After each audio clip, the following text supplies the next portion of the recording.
Salut l'équipe. Alors je sais pas si vous allez me croire, mais est-ce que vous savez qu'il y a déjà deux objets dans le Marvel Cinematic Universe qui sont plus puissants que les pierres de l'infini? Alors on en dit quoi? Je crois qu'on va commencer cette vidéo maintenant. Let's go! Grâce à Moon Knight et WandaVision, Marvel semble mettre en place deux des pierres angulaires de la création qui remplaceraient les pierres d'infinité dans la phase 4. Les films de la saga Infinity ont prouvé que les 6 pierres sont parmi les reliques les plus puissantes du MCU. Cependant, leur destruction dans Avengers Endgame a peut-être préparé le terrain pour que Marvel passe à de nouvelles armes et artefacts cosmiques.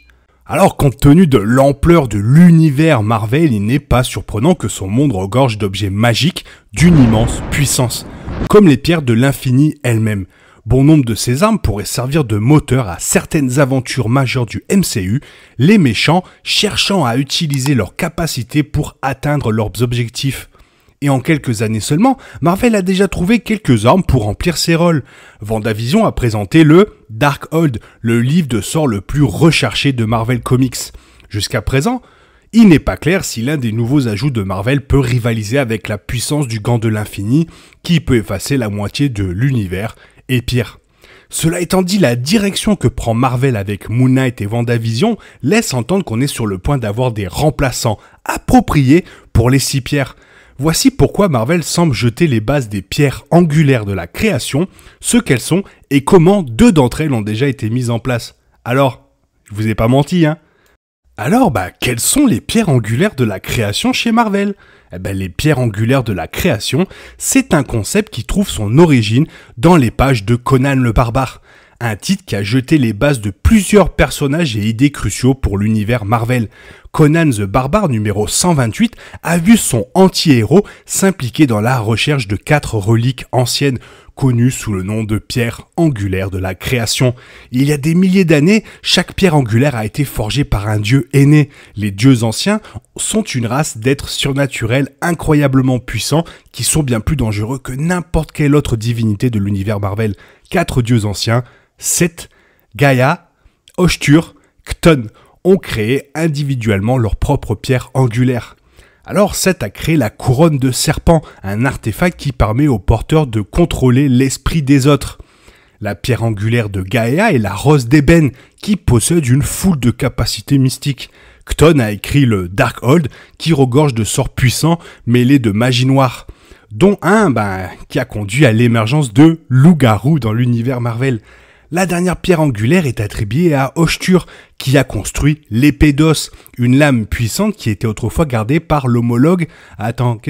Amit, eh oui. Pour empêcher leur pouvoir d'être combinés à des fins néfastes, les 4 pierres angulaires ont été placées dans des endroits vraiment éloignés l'un des autres. Les pierres angulaires peuvent rendre le Darkhold beaucoup plus puissant. Grâce à WandaVision, le Darkhold existe déjà dans le MCU, mais Marvel n'a pas encore confirmé son statut de pierre angulaire de la création.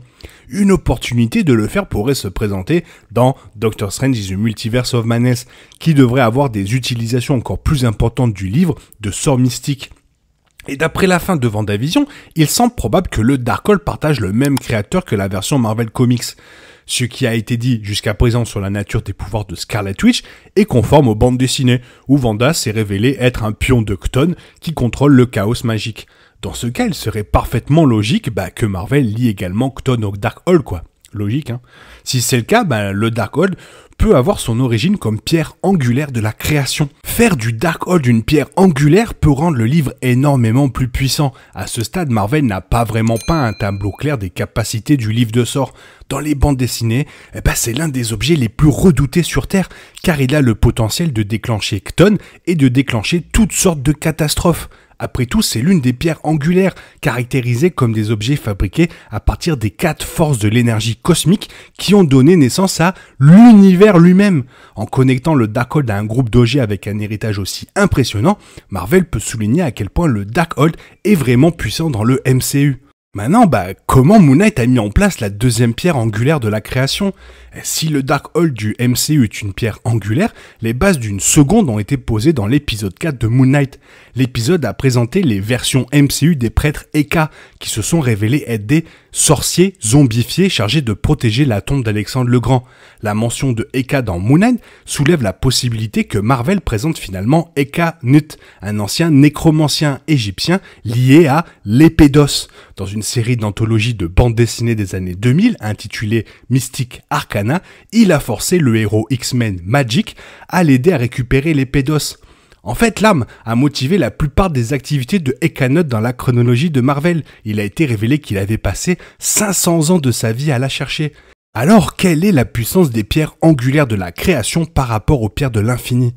Il n'y a pas beaucoup d'éléments qui peuvent être comparés aux pierres, mais les pierres angulaires de la création sont l'une des rares qui sont réellement à leur niveau. À elle seule, chaque pierre angulaire est une force avec laquelle il faut compter. Cela a été prouvé par la façon dont la couronne de serpent et le Darkhold ont été utilisés dans Marvel Comics. Les deux ont été les piliers de plusieurs scénarios et événements croisés de Marvel Comics.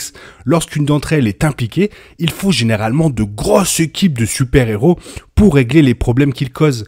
La couronne de serpent de Seth, par exemple, a entraîné la chute de civilisations entières et elle a presque fait de même pour Atlantis. Et du coup, ça rejoint ma théorie que Seth sera la cause de la guerre entre le Wakanda et Atlantis dans Wakanda Forever. Et ça fait plaisir surtout parce que pour mes théories qui marchent, c'est cool. Lorsque les 4 pierres angulaires de la création sont réunies, elles sont suffisamment puissantes pour rivaliser avec le gant de l'infini. Dans Marvel Comics, quiconque les rassemblait toutes pouvait réécrire la réalité à sa guise, ce qui permettrait essentiellement à l'utilisateur d'accomplir exactement ce qu'il veut. Étant donné que le Darkhold de Vendavision et les 3 autres pierres angulaires accorderaient au porteur un pouvoir apparemment illimité, les 4 reliques, un peu comme les pierres de l'infini du MCU, pourraient un jour devenir la cible d'un conquérant ambitieux dans la même veine que Thanos. Une exploration plus approfondie de la mythologie égyptienne et des histoires de dieux comme Seth et Gaïa dans Moon Knight peut aider à préparer ce scénario pour la phase 5. Et ça, c'est que le début, parce que des artefacts magiques dans l'univers Marvel, il y en a à l'appel, hein. Il y en a tellement que, quand j'ai regardé la liste, j'ai abandonné à la moitié. Parce que de tout lire, ça m'a rendu fou. Mais, je me suis dit, mais ils ont des scénarios à faire, Marvel, pour au moins les 20 prochaines années, facile, mais vraiment facilement. Voilà, la vidéo elle est finie, j'espère qu'elle t'a plu. Si elle t'a plu, n'hésite pas à la liker, à t'abonner, parce que des vidéos de ce genre, j'en balance assez régulièrement. Je te souhaite une bonne matinée, après-midi peut-être une bonne soirée ou un bon week-end. Bisous bisous, hasta la vista.